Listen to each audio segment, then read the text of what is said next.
প্রথমেই মাছগুলোতে নুন হলুদ মাখিয়ে এগুলোকে একটুখানি বেশ কড়া করে ভেজে নিচ্ছি। এখানে বেগুনটাকে একটু লম্বা আকারে কেটে নিয়েছি ঝোল করব বলে। মাছগুলো ভাজা হয়ে গেছে। এই মাছগুলো কিন্তু আমি অর্ধেক করে নিয়েছি। এটা কী মাছ বলুন তো? মাছগুলো হলো ফলই মাছ।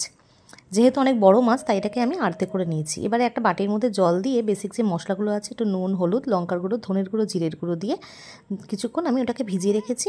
এবারে ওই বেগুনগুলোকে দিয়ে তার মধ্যে দিয়ে দিলাম কালো জিরা ফোড়ন। বেগুনগুলো একটু ভাজা হলেই ফোড়নটা দিয়ে এবারে ওই মশলাটা ভেজানো যে জলটা আছে সেটা আমি দিয়ে দেবো।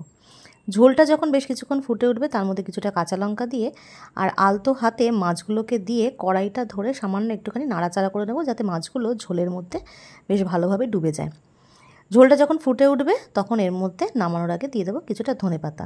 ব্যাস আমার রেডি হয়ে গেল কালো জিরা ফোড়ন দিয়ে পাতলা একদম ফলই মাছের ঝোল। যাদের ধরুন একটুখানি পেটের সমস্যা আছে বা এই গরমের সময়তে যারা একটুখানি এইসব ধরনের মাছ খেতে পছন্দ করেন তারা এরকম বেগুন দিয়ে ঝোল করবেন, ভীষণ সুস্বাদু লাগে খেতে। গরম ভাতে তো ভীষণ ভালো লাগে, শরীর স্বাস্থ্যের পক্ষেও ভীষণই ভালো। যা হোক, ভালো লাগলে রান্নাটা আমার অবশ্যই ভিডিওটাকে লাইক করে দেবেন আর অবশ্যই সাবস্ক্রাইব করতে ভুলবেন না। আমার ফেসবুক পেজটাও ফলো করবেন। দেখা হচ্ছে পরের ভিডিও নিয়ে।